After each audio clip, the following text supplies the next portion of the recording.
Hi, welcome to our budgeting basics class. Before we get started, we just wanted to let you know that the chat is open for you to drop your questions, to reply to questions we ask. Ask your questions at any time, and we'll stop whenever we can and answer those, maybe immediately if we need to. But otherwise, we'll have a little sections that will answer questions towards the end. But if you have a question, just let us know. But otherwise, be prepared to put answers in the chat to different questions we ask you. Okay, before we really get into budgeting basics, wanted to let you know that budgeting basics is a part of our financial literacy series, and this covers budgeting, credit, and home buying. Now, we believe that financial literacy is an important skill to learn and understand. And specifically, financial literacy is the ability to understand and manage your personal finances. It includes skills like budgeting, saving, and handling debt. There are more things, but those are just the basic things we want to empower you to do. So, what are some of the benefits of financial literacy, being financially literate? How about financial empowerment? Financial knowledge and tools allow you to be in charge of your financial situation and make informed decisions. These skills help create discipline and good spending habits. Also, security. Responsible budgeting and saving can give you the confidence to face unexpected financial expenses. And both short-term and long-term goals are great ways to step towards your achieving your financial ambitions. We want to be able to set goals. We'll be doing that in a later budgeting course that we do. And stress reduction. This is probably my favorite.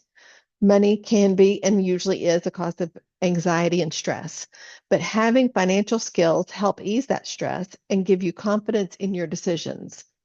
And so this is part of our overall goals for us about being financially literate, that why we would want to do it. But today we are talking about budgeting basics. Are you interested in learning how to build a comfortable future for yourself?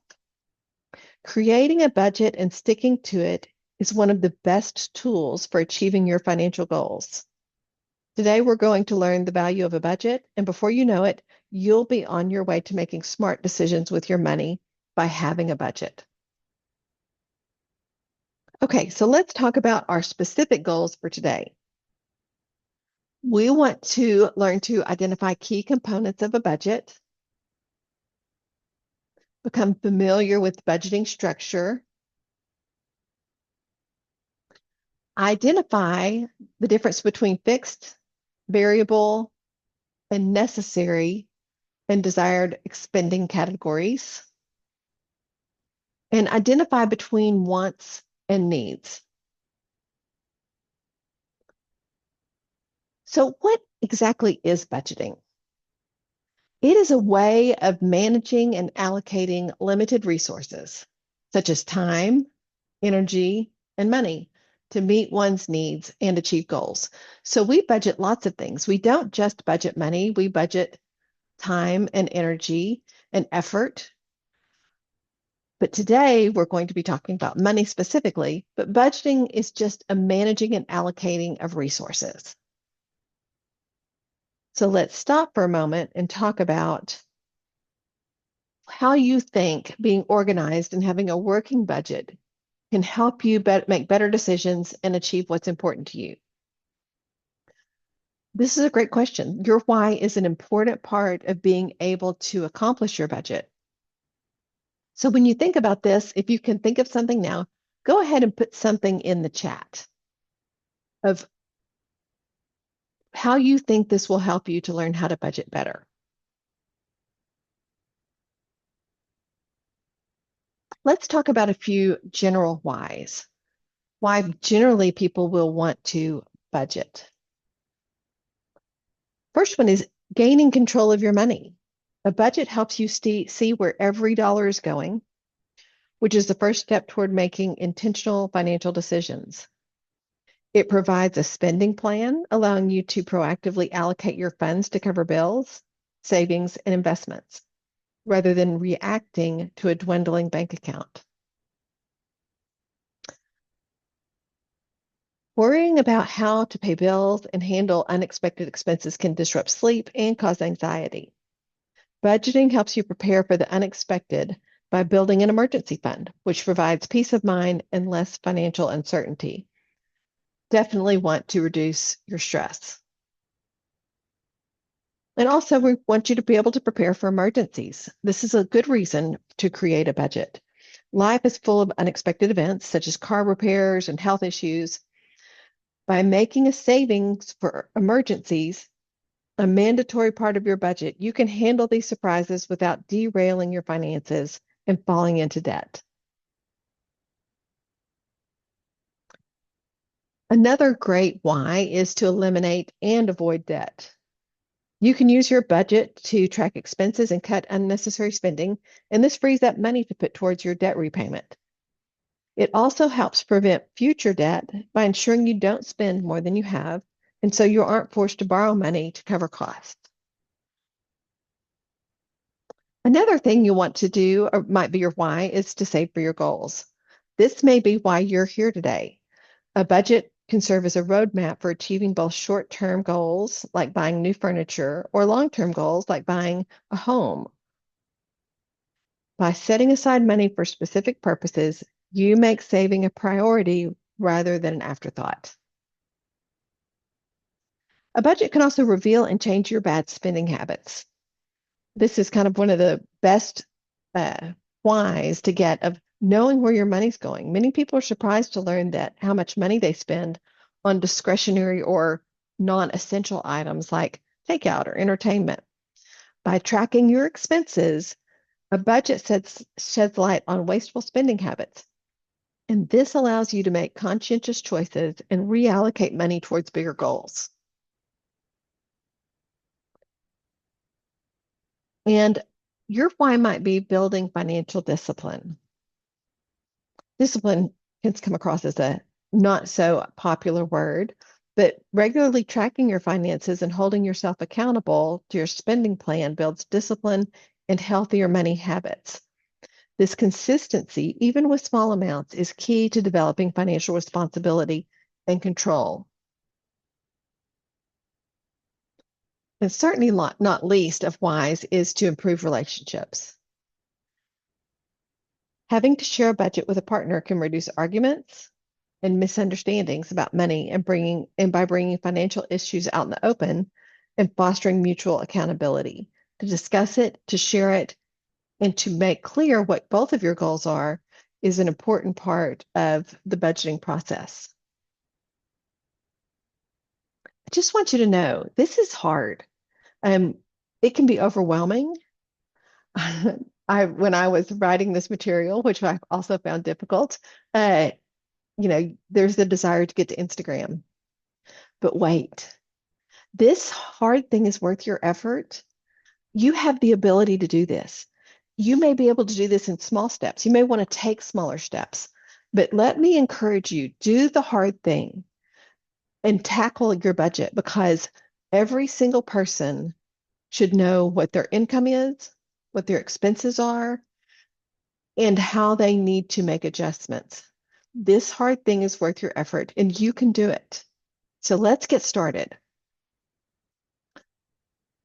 We're going to keep going just a little bit and talk a little bit more about get a little more specific about what a budget does for us. Okay, the first thing it might do is, but budgets act like a financial roadmap. And this is, for your life's journey. Just like a map helps you navigate and research a geographical destination, a budget provides a clear and structured plan for managing your money. And this ensures that you stay on track and make purposeful decisions with your finances. Creating and maintaining a budget allows you to track your income and expenses effectively. This way, you get a comprehensive picture of how much money you earn and where it goes. Well, how? Budgets involve categorizing your expenses into different groups, such as maybe housing, transportation, groceries, entertainment, and savings, or fixed and variable, essential and non-essential.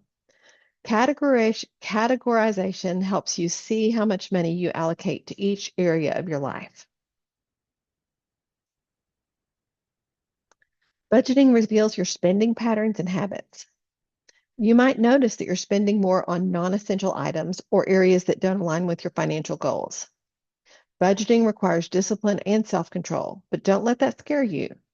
It teaches you to distinguish between wants and needs, encouraging you to make thoughtful spending choices. That's why you're here, because you want to make thoughtful spending choices. And budgeting sets the groundwork for building an emergency fund. Having an emergency fund is essential for unexpected life events like medical emergencies, car repairs, or job losses. But budgeting is not about restriction. It's about empowerment and aligning your goal, aligning your spending with your values and your aspirations. It's a tool that gives you permission to spend money on the things that you truly value while also securing your financial future. This is really about you telling your money what to do rather than your money trying to control you. So managing your money without a budget is kind of like playing chess without having a strategy.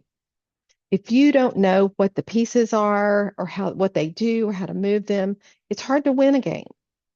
So let's get down to business and start to figure out what needs to go into your budget. The basic components of budgeting are income, money that comes in, expenses, money that goes out, and savings, or what's left over. We can also talk about the net amount as over budget or under budget. Savings could be over budget or under budget. We'll talk about that more probably in our next session. But income less expenses equals you're over or under budget. And if you're under your budget, you have savings.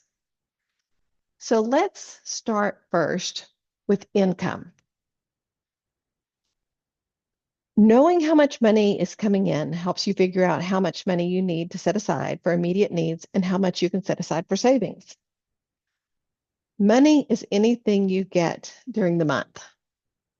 That means normal paychecks and any extra money you get from a part-time job. This is anything that's coming, you're working for someone else and you're getting a paycheck, or maybe you're getting a payment. Maybe it didn't come on a W-2 or a pay stub, but you're from your regular job. Income also includes any side hustle income. So any freelance work or gig jobs, if you have temporary employment, maybe a babysitting job. If you sell things on the side, those are side hustles. That's income. Income also could be any government assistance. And so this is maybe, oh, got a typo. Sorry about that. Such as SNAP. SNAP would be something that you would count because you have discretionary leeway on your Lone Star card, possibly to spend that somewhere. Some people get a Social Security check. That's not really a government assistance program, but it comes from the government. That's a government check. Usually, like housing support goes directly to like a management company or somewhere else. So that may not show up as income, but things that you have discretion over would. And other income you may have if you receive child support or any other financial assistance, meaning maybe a family member has gifted you some money.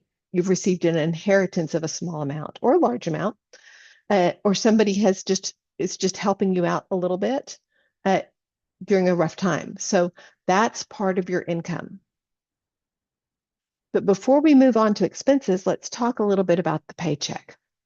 Because when we talk about your income on your budget, it's going to be your net pay. So let's take a look at this sample paycheck. Your gross pay is what you make before any deductions like taxes. So here, if you make $10 an hour and you work 40 hours during this week, your gross pay before any deductions is $400. But there will always be taxes deducted for Social Security, Medicare, probably for federal income tax. There could be even deductions for child support you owe, or health insurance, or other things you participate in with work. There could be other deductions here, but what we're looking for is your net pay. And that's the amount that's going into your bank account. That's what we're going to include in income.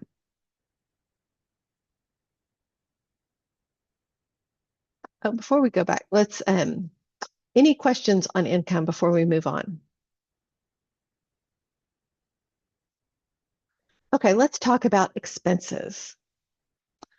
There are different categories, and you'll hear them called different things, but we're going to call them variable and fixed and variable expenses, essential and non-essential expenses. So fixed expenses are expenses that remain the same every month. These are like a car payment or rent. Variable expenses are bills that change from month to month, and this might be like groceries or clothing. Setting spending limits for variable expenses is an easy way to make sure you don't overspend in the category and impact your other spending categories. And then we have essential and non-essential expenses. And of course, essential expenses uh, are necessary. You have to have those. We'll talk about that a little bit more. Um, and non-essential or unnecessary items, usually activities that bring enjoyment. You don't have to have them. But let's look at some examples. Okay, so here are some of the listed fixed, variable, and non-essential items. So fixed expenses might be your rent payment. That is typically going to be the same every month. It's a fixed amount. Same thing with a car payment, or typically a phone bill if you haven't had something unusual happen. Variable expenses might be groceries, utilities, or gas for your vehicle. Now you notice that these are up here under the essential because these are things that essentially you must have, or there's a negative consequence if you don't pay these. Some non-essential items might be your cable or streaming services. Maybe you pay for apps for your phone or your computer, or any subscription services, any other subscriptions like a Substack or gaming or something like that. Also non-essential would typically be clothing, although that you may have some essential clothing, especially if you have a work uniform you have to pay for. But dining out, some groceries might be included with that. Hobbies, those are non-essential items, but even the non-essential can be factored into fixed or variable, meaning your streaming or cable bill is typically a fixed non-essential expense. Subscriptions are typically fixed, but like dining out is going to vary, but it is non-essential. Same with hobbies, that's going to vary from time to time. And so that is they can all go into either category. Everything's going to have two categories.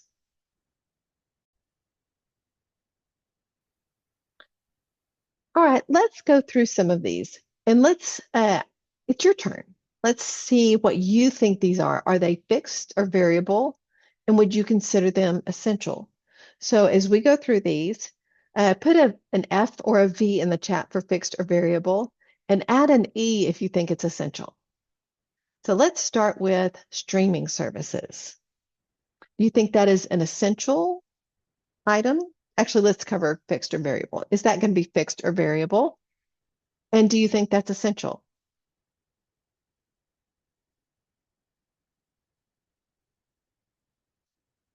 What about groceries? Are groceries fixed or variable? And would you consider groceries essential?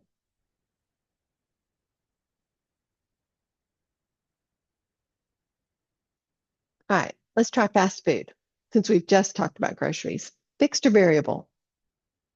And is it essential?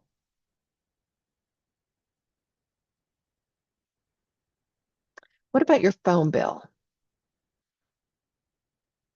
Fixed or variable? Some of these we've already talked about. And is that essential? Okay, now try gym membership.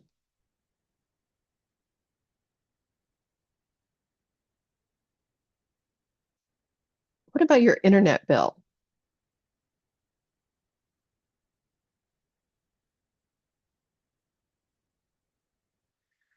Okay. What about some medical expenses?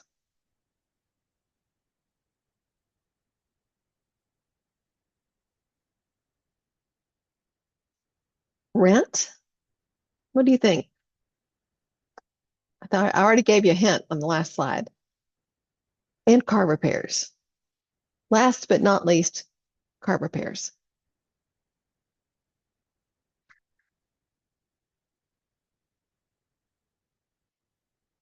Okay. What I'd like to do now that we've kind of nailed down what types of expenses there are and what types of income you have, let's look at a couple of sample budgets. I'm also going to include copies of these in the chat. You can also get these from your manager. If you'll let me know, I can send them to your management company and you can pick them up in the office. We'll put that in the chat. So you can see this here. I got all of these off of Canva, canva.com. You can get a free account, and Canva is a really creative app. It's for flyers and handouts and different things. But I just went in and said budget planner, and it gave me a lot of selections. So if you wanted something to follow, you could go there. You could create a spreadsheet. You could just get a blank sheet of paper and write down different items. You could use one of these as a template and just write things on a piece of paper. That's more than fine. We will talk later in a different budgeting session about all your different application options. But you can see here, you have a place to write your month and year. You have a place for all of your income. You can just list those here. You might be listing wages. You might list your partner's wages and maybe any side income. You may need more lines than this. A spreadsheet is a great idea if you have access to a spreadsheet app. Then you can list debt. Do you have a student loan or a car payment or some other debt, credit card debt that you can list here? Those you should be able to know. Something I failed to mention is finding this information should be relatively easy. You want to, before you get started with your budgeting, typically you want to sit down with your bank statement and your credit card statement and maybe your phone for any Apple Pay stuff or whatever, however you're paying on your phone, Venmo or whatever. The things where you know you can track your money, pull those out because you're going to be able to go back over the last 3 or 4 months and typically figure out what your income is and what your debt payments and expenses are. So then you want to list out your expenses. This template here has fixed in one category and variable in another category. Let me hop over here. So does this one. It's very similar, but look at this one. It says fixed up here in this category here, but in it just breaks down food, transportation, entertainment, shopping, medical, fitness. Your categories can be whatever they want to. So somebody told me recently their categories were, anything having to do with the home, anything having to do with their hobbies or entertainment. Okay, anything having to do with the kids and their schooling. There's a lot of different ways you can do this. You really want to make it your own, and you just want it to be consistent. I like the coloring here in the sense that the color coding helps me distinguish. And so the same thing with that third template. But once you get all of your income listed and all of your expenses, including your debt payments, you're going to add up your total income and put it here at this top. And then you're going to subtract your debt, all those debt payments each month, and then all of your fixed expenses for the month, all of your variable expenses for the month. And if you're setting aside savings ahead of time, you're not looking to the end, you would subtract out what you have committed to save. We'll talk more about that in the next session. But the result of that, after you take out all of those expenses or savings, gives you the total over or under budget. So that way, you kind of get a glimpse of where you are. This is the very first step in budgeting, is to take a sheet of paper, either that you create or someone creates for you. Templates off just a little bit here. We'll have to fix that. And take you want to make sure you know what your income is and what your expenses are. So what you might do is do this over a week or two. Maybe it's too much for you to sit down in one session and you're overwhelmed. But as you do this, write down these expenses. And what will happen is you pick it up every couple of days and look at it, you'll realize, oh, I forgot to add such and such. And you will be able to add that and then see what what the result is. It may take you a month to get your budget to where you can see, okay, here's my income, here are the total of all of my expenses. But you're doing this so that number one, you can make sure you're including all of your expenses. And number two, to make sure you're going to be able to evaluate and make cuts where you want to. So let's talk about cuts. Let's talk about needs versus wants. Okay, your needs, I think you know this, keep you healthy, safe, employed, or in school. Okay, so these things are your rent, your basic utilities, groceries, meaning food of some kind, any medication, basic phone or internet, phone, probably phone and internet, but it depends, and transportation to and from work. Wants are nice to have upgrades or extra things. So wants would be things like eating out, name brand items like clothing, new decoration for the house, uh, premium apps, extra things for entertainment, and impulse buys. So there's a test. There's a 3-question test we can go through that helps us determine what it is. When you have an expense and you ask yourself, if I skip it this month, does something important break? Meaning, is your housing in jeopardy? Are you charged more fees because you're late? Is your work in jeopardy? Uh, is your health in jeopardy? Those questions help you determine, okay, yeah. If the answer is yes, something breaks, okay, then you can go on to say, is there a lower cost way to meet this same need? Uh, Food would be a thing you can't skip, but can you cook versus have takeout? Transportation to and from work, yes, but can you find a cheaper way to get to work? I saw somebody recently uh, who had an e-bike, an electric bike, so that they could get some exercise and they could get to work without a vehicle. Thought it was really clever. My brother-in-law frequently will take the train into downtown where he works, and he has a little scooter that he rides, and he rides that to the office, which is several blocks away. There are lots of ways to try to lower the cost of what your expenses are. And the third question is, can I delay it 24 hours without real harm? Uh, if that's yes, it's usually a want. When you can delay things, usually it's, yeah, that's just something I want. Now, that's not always true, but that's one way to look at it. Just use this 3-question method as a template. It's not hardcore in the sense of you always have the answers are always here, but it's a good guide. That's what it is. It's a guide. Okay, now let's look at some examples. These are great. A need are work shoes that meet the safety rules. A want is the latest sneaker release. You see the difference? Shoes, make sure your job is intact and not in jeopardy. Sneakers, not necessary. Fashionable sneakers is not necessary. That is a want. Basic data plan for work and school, meaning internet or phone, whatever it is that you need for work and or school, that's a need. A want is unlimited plans with extras. Okay, can you get by with the most basic phone plan and have a low cost internet at home that will basically you would be able to get your work done, get your schoolwork done without any extra. Or you may be able to decide, I don't need internet, I just need an advanced phone plan, and that will be sufficient. You have to look at all your options. And what you do need are groceries for the week. And what you might want is a drive-through coffee every day, or even to run through McDonald's. Those are the differences between wants and needs. You can see that the differences. Do you have any questions?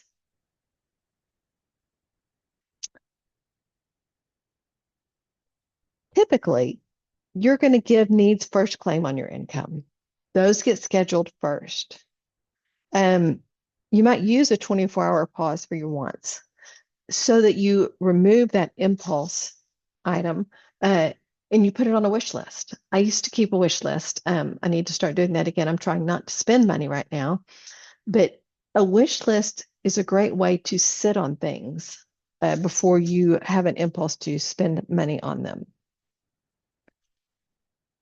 Needs keep your life running, and wants make your life nicer. Our goal is not zero wants, but it's planned wants after your needs are covered. Your needs need to be covered first. That's just the way needs need to be covered first. Okay, so let's look at an example. Okay, here we have Marcus.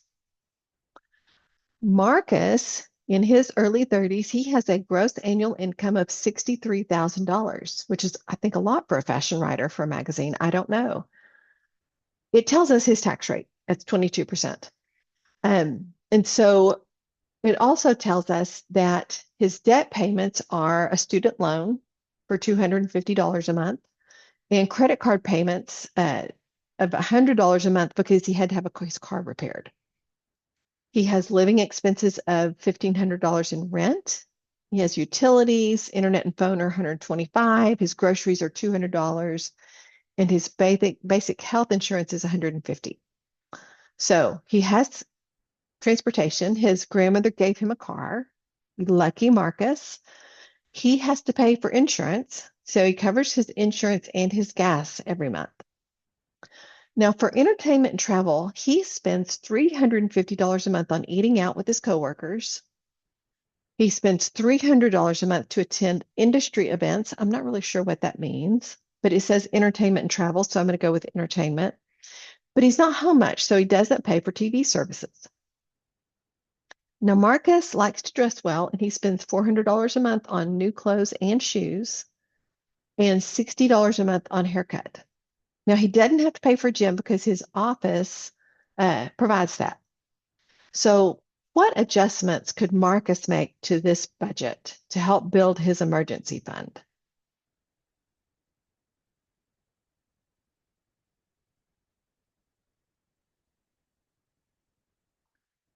Yeah. What about the $350 a month for eating out? We got that. Um, yes, to the $300 for industry events that might could be trimmed. And most definitely $400 a month on new clothes every month. Haircuts, maybe. $60 seems a little steep for a monthly haircut, but I don't know. But you can see how you can look at this, that we've got it all down on paper. You see, it's not in like a grid form. That's okay. But Marcus can see from this, okay, this is what I'm spending. But it takes time because he has to go back through credit card bills for a while or whatever he's using a debit card to track, okay, this is what I'm actually spending on clothes and shoes. Maybe he didn't know that previously. That's why we want to put it down in a budget. Now let's look at Carmen. Carmen is a marketing executive and she earns $42,000 a year. Her income tax rate is 12%. So I'm sure that's what they're taking out of her paycheck. So to cover her expenses, of which she has $350 a month in a student loan and a car payment of $250 a month. So you can see she has quite a bit more payments each month than Marcus. She lives in an apartment with roommates, and her share of the rent is $1,200 a month. Also, I think is high, but utilities are $75, and her internet and cell phone cost about $100 each month. She spends $300 on groceries, but her health insurance is covered by her job.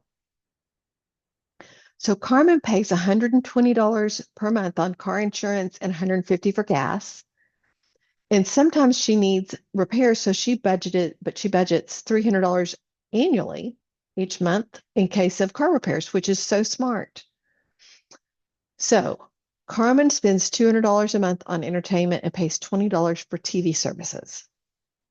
She also spends $100 on clothes, gets her nails done twice a month for $80, and she works out once a week but pays $50 for her gym. So let's look at that again. In what ways does Carmen keep her expenses down?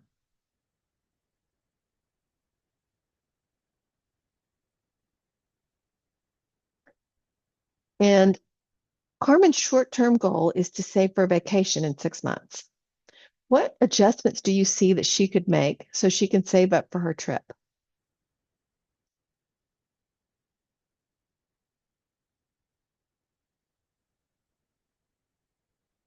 I saw things like the $200 in entertainment, possibly $20 for the TV services. $20 seems really reasonable, but you could cut that out. $100 on clothes. You can trim that, or you could either not buy clothes, which is a real option, or you can try shopping better.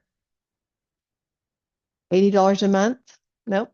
Yep, $80 a month for her to go twice a month for her nails. That is uh, non-essential, very non-essential. And possibly the $50 a month for the gym. She's working out once a week. There are lots of ways she could work out and not pay for that gym. So lots of different ways we could see that she has options.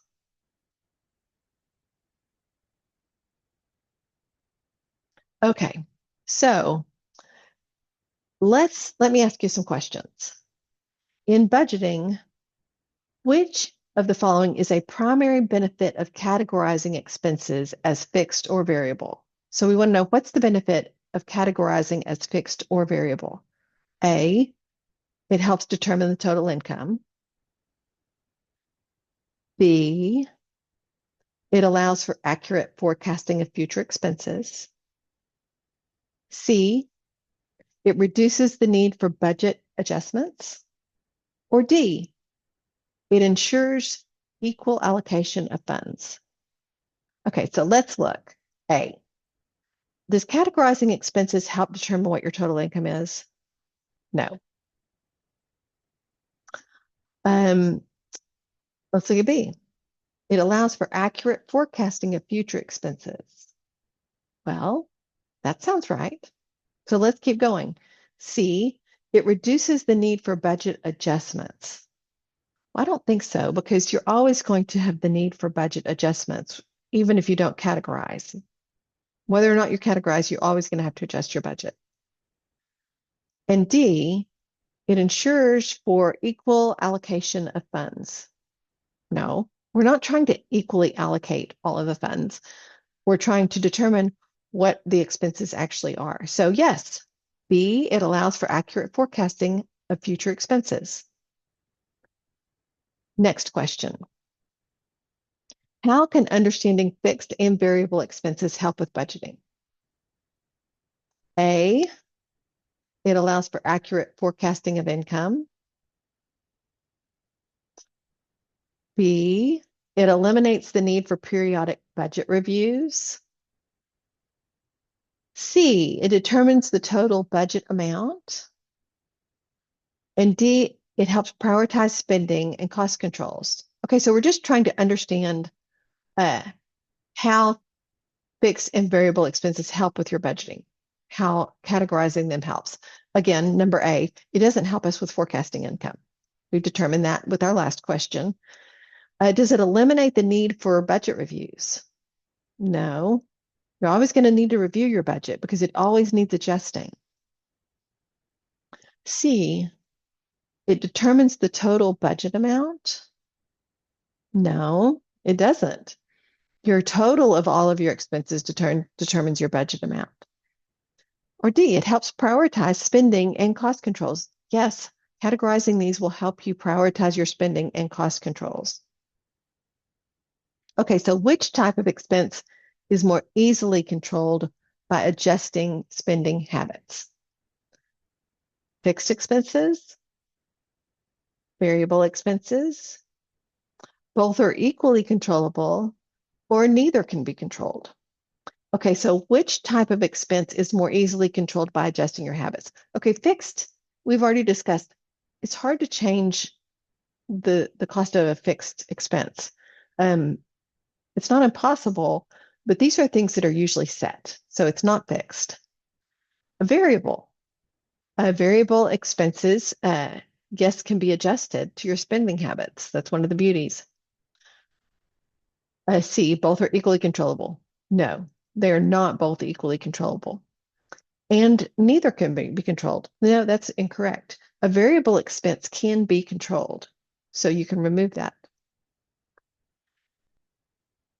Oh, sorry. Okay, I hope I didn't give it away.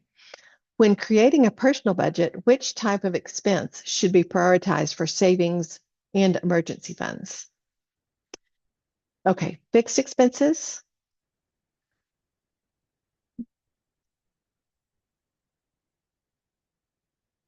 I'm going to put that back up. Hang on. Sorry about that. Which type of expense should be prioritized for savings and emergency funds? Okay, I am reading this again and I find this confusing. So if I'm going to save for emergencies, um, my first priority is to pay for my fixed expenses. A. Um, Variable expenses, no, that is not the priority. Um, C, desired expenses, no, they are not prioritized because desired is the same thing as non-essential. It's wants. You want that. Or D, necessary expenses. So I'm going to say, even though I coded this wrong, fixed and necessary expenses are prioritized, meaning you want those paid before you have your savings and emergency funds, but that is not completely clear. What you want to adjust are variable and desired or wanted expenses so that you can save for emergencies. So let's keep going here. Okay, so let's hear back from you. Based on what you've learned about budgeting, what are some reasons why you might want to keep track of your spending?